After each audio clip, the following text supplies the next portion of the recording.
इसमें क्या फाइंडिंग किया? मुझे भी मैंने जो सिवान के बारे में सुना था, यहाँ आने के बाद और सड़कें और नालियाँ और गली गली घूमने के बाद जो दिखा मुझे, वो देख के मुझे इतना आश्चर्य हुआ कि ये चीज़ें यहाँ पे क्यों नहीं हैं।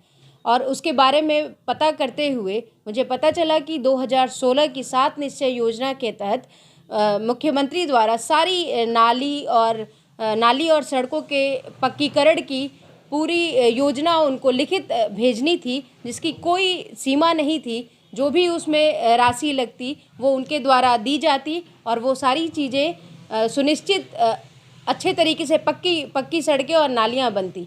लेकिन उस टाइम के पार्षद के द्वारा ये इस योजना का लाभ नहीं उठाया गया और लिखित विवरण मुख्यमंत्री तक नहीं पहुंचाया गया, जिसकी वजह से अभी भी हम इस समस्या से जूझ रहे हैं और अभी भी नाली और सड़कों की स्थिति भयावह है। उस पर काम करना है और उसको सही कराना है किसी भी तरीके से। और ये जो एरिया है, ऐसा कहा जाता है कि ये पूरा शिक्षा का गढ़ है, जिसमें हम लोग हैं। यहाँ इतनी कोचिंग और सारे बच्चे, गांव के भी बच्चे यहाँ आके शिक्षा ले रहे हैं।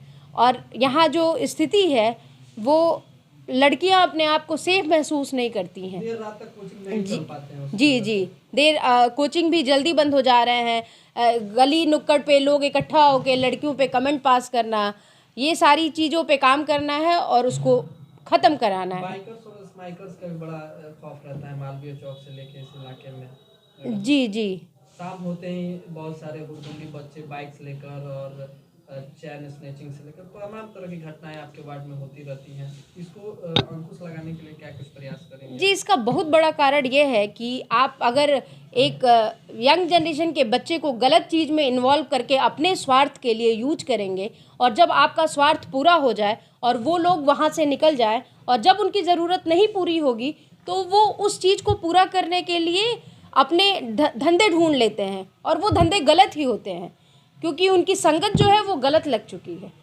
इस वजह से इसका आतंक है यहाँ पे। वो सारी चीज़ें ख़त्म करनी है और उस पर काम करना है और अपने वार्ड को सुंदर वार्ड बनाना है। अंत में क्या कुछ अपील करेंगे मैडम जनता से? जनता से मेरी यही अपील है कि मेरे विचारों, मेरी नीतियों को जाने मेरे, और 28 तारीख को टेम्पू छाप पे वोट करके, क्रम संख्या 3 टेम्पू छाप पे वोट करके भारी से भारी मतों से विजयी बनाएं और भय मुक्त समाज का निर्माण करें। मैडम, चुनाव प्रचार अब थमने जा रहा है। शाम 5 बजे के बाद से चुनाव प्रचार थम जाएगा। ऐसे में जनता से क्या कुछ आखिरी अपील करेंगे? सबसे पहले तो सारे लोग को मेरा सादर प्रणाम। चुनाव प्रचार ख़त्म होने वाला है और आपकी अपनी प्रत्याशी स्मृति कुमुद आज फिर से आप लोगों के बीच में है और आप लोगों से कहना चाहती है कि अपने अधिकारों का प्रयोग करते हुए 28 दिसंबर दिन बुधवार को टेम्पू छाप पे वोट देके भारी से भारी मतों से विजयी बनाएं। काफ़ी दिनों से आप चुनाव प्रचार कर रही हैं। जनता की क्या कुछ समस्याएं आपने देखी हैं इस वार्ड में और किस तरीके से उसका निपटारा करेंगी आगे, अगर जनता आपसे चुनती है? जनता से मेरा यही आग्रह है, मैंने बहुत बार विज़िट किया है, डोर टू डोर कैंपेन किया है, लोगों से जाके पर्सनली मिली हूँ, घर की औरतों से मैंने बात की है और मुझे वार्ड में बहुत तरह की समस्याओं का सामना करना पड़ा है। रोड और नालियों की स्थिति भयावह है जो कि बताई नहीं जा सकती।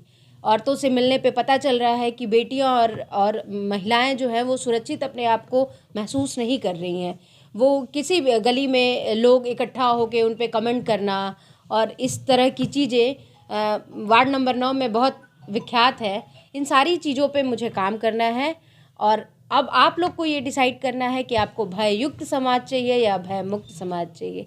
अगर भय मुक्त समाज चाहिए तो कृपया मुझे वोट दें और टेम्पू छाप पे वोट करके मुझे विजयी बनाएं। मैडम, आपने एक मैनिफेस्टो जारी किया था, क्या लग रहा है कि उस मैनिफेस्टो से जनता प्रभावित है और जनता आपके पक्ष में वोट करेगी? जी, मुझे पूरा यकीन है क्योंकि जनता का इतना प्यार मिल रहा है कि मुझे पूरा यकीन है कि वो सारे लोग मेरी नीतियों को, मेरे विचारों को पढ़े होंगे और उसके हिसाब से ही वो फैसला लेंगे कि उनको किसको वोट करना है और कौन सा प्रत्याशी उस लायक है जो कि आगे भी वार्ड की सारी समस्याओं पे काम करते हुए वार्ड में काम कर सकता है। हम लोग प्रत्याशी हैं, हम यहाँ काम करने आए हैं, हम ठेकेदार नहीं हैं जो कि और ठेकेदार ना होने का ये सबसे बड़ा फ़ायदा है कि अगर हम किसी से काम कराते हैं, अगर उसमें कहीं कोई त्रुटि रह जाती है, कोई गलती है, तो उस पे हम केस करके या दावा करके उस चीज़ को सॉल्व कर सकते हैं। मैम, लोगों की बहुत समस्या रहती है कि चुनाव आता है, नेता आते हैं, वादे करते हैं और जैसे ही चुनाव खत्म हो जाता है और जो जीत जाते हैं तो फिर वो अपने दरवाजे बुलाते हैं, कोई भी काम है तो मेरे यहाँ आइए तब आपका कोई काम होगा। इस बारे में बस मैं इतना ही कहना चाहूँगी कि एक बार मुझे मौका दिया जाए और मुझे देखा जाए कि मैं किस तरीके से काम कर रही हूँ। मेरी ऐसी कोई भी नीति नहीं है कि मैं अपने यहाँ बुलाऊँ। मैं अभी भी सबसे वार्ड में जाके मिली हूँ और मैं आगे भी ऐसे ही मिलती रहूँगी। और मेरा कॉन्टैक्ट नंबर हर जगह आपको मिल जाएगा, आसानी से उपलब्ध है। आप मुझे डायरेक्ट कॉल करिए और मैं डायरेक्ट आपकी समस्याओं को सुलझाऊँगी। कई जगह मैडम देखा जाता है महिला सशक्तिकरण की बात होती है, महिला प्रत्याशी आरक्षण भी सरकार ने महिलाओं को इसीलिए दिया कि महिला राजनीति में आए, लेकिन देखा जाता है कि महिलाओं को आगे खड़ा करके पीठ पीछे कोई उनका भाई, पति या बेटा शासन चलाता है या काम करता है। तो क्या लगता है कि महिला होने के नाते आपको ये जिम्मेदारी जब मिली है तो बखूबी आप निभाएंगे इसको और खुद लोगों के काम करेंगी और उनका नेतृत्व करेंगी? जी, इसी चीज़ को ख़त्म करनी है। मैं उस लायक हूँ कि मैं जाके अपनी समस्याएँ प्रेज़ेंट कर सकती हूँ, बता सकती हूँ। वार्ड में जो भी समस्याएँ हैं उसको बता के उसको कैसे उसको सॉल्व किया जाए, उसका सॉल्यूशन क्या है, वो ढूँढते हुए चीज़ें पास करा के और उस पे काम कराना है मुझे। और ये सारी चीज़ें करने में मैं खुद ही सक्षम हूँ और मैं प्रत्याशी ही आगे भी सारा काम करेगा। यहाँ प्रत्याशी पति और किसी और के काम करने वाली कोई बात नहीं है। ऐसा कोई पद देखने के लिए नहीं मिला। बहुत लोग गाड़ी पर लगवाते हैं कि वार्ड प्रत्याशी पति, नहीं, बिल्कुल ये सारी चीज़ें आपको यहाँ देखने को बिल्कुल नहीं मिलेंगी। मेरे अंदर ये क्षमता है कि मैं सारा काम खुद से कर सकती हूँ। मैं कभी भी कहीं भी जा सकती हूँ, मैं कभी भी कहीं भी लोगों से मिल सकती हूँ और मैं यही चाहती हूँ समाज में भी सारी औरतें जो है ऐसे ही भय मुक्त हों कि उनको कभी भी रात को भी कहीं जाना हो, 7-8 बजे निकलना औरतों के लिए मुश्किल हो गया है। रात को भी कहीं जाना हो तो वो ईज़िली निकल पाएँ। तो भय मुक्त समाज की लोगों से कामना है और मुझे वोट देके ये समाज बनाएं। मैडम, कई बार प्रत्याशियों से मिलना बड़ा मुश्किल होता है, लोगों को छोटी सी साइन कराने होते हैं। उसमें लोग कहते हैं कि नहीं मैडम अभी नहा रही हैं, खा रही हैं, खाना बना रही हैं, बहुत सारी समस्याएं लोगों को मिलती हैं, लोग आके इंतजार करते हैं घंटों। इसको लेकर आपने क्या प्लान बनाया है कि लोगों को आसानी से आपसे मिल सके?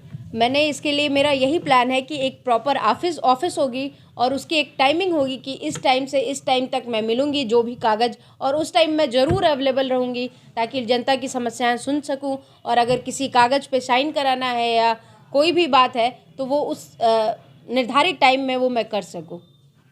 मैडम, जो आपका वार्ड संख्या 9 है, नई जी। बस्ती जो इलाका है वो काफ़ी पॉश है, काफ़ी वीआईपी लोग इधर, अधिकारी लोग भी यहाँ रहते हैं, लेकिन इसकी सड़क और नाली की स्थिति बहुत खराब है और एकदम नाले जैसा माहौल है। आखिर इसकी क्या वजह है और आपने इसमें क्या फाइंडिंग किया?